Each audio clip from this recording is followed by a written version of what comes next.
So, looks sunshiny in Arizona today, but a little cold, and it's raining again, unfortunately. So that means more water damage to the house. So I figured I'd walk you around and show you some of the damage on the outside of the house that has occurred because of no shingles on the roof, no underlayment. It's just straight plywood decking up there that's getting very, very soggy and adding extra weight to the roof. So there's a couple of spots where it's separating away and the eaves are coming off the roof.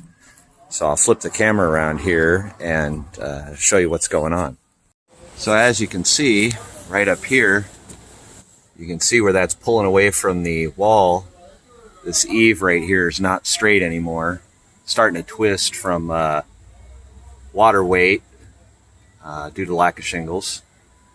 And then if you walk around here, this eave right here, you can see the gap forming, and it's starting to twist and angle down that way. More gap forming.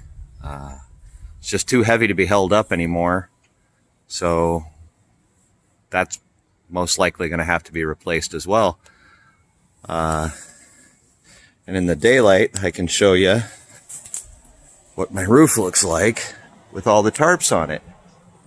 So you look up there, you can see that the entire roof has a tarp over it. And this has been this way since early December when the first rain occurred.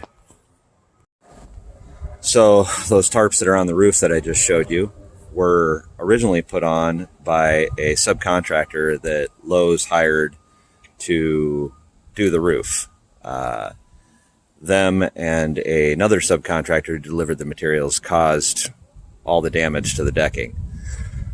So our salesman who signed the contract with us, who has pretty much been the only good guy we've dealt with at Lowe's, and I kind of like him, he fought real hard. He was out here the day the damage occurred and told us, we'll get it taken care of, we'll get it fixed, pass it up to corporate.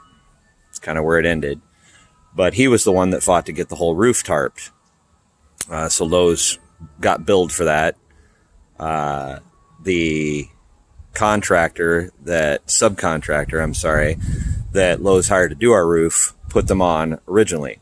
Now, due to subsequent wind and being up there for over a month and not being maintained and yada yada, so on and so forth, when the first rain occurred, water just came in. It was everywhere. It was raining in the house.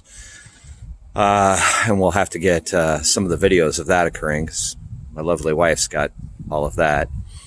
But after we got the water abatement guys out, once it started, actually raining in my house and I had water features interior, the water abatement guys got on the roof and came back down, and one of them had been a roofer for 9 years before that and framed houses, and he came down and he said tarps were laid wrong.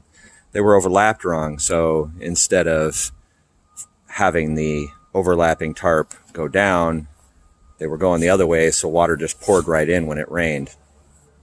So that didn't help. They've been since relayed by our water abatement guys, and it helped. But those tarps aren't meant to stay up there for 3 months and take care of the problem. High winds we have out here in Arizona, especially in the southeast part of the valley, they get damaged, they get holes in them, and it all could have been avoided if somebody had just fixed my roof right away. So again, thanks Lowe's. We appreciate all that you've done for us. All sarcasm intended.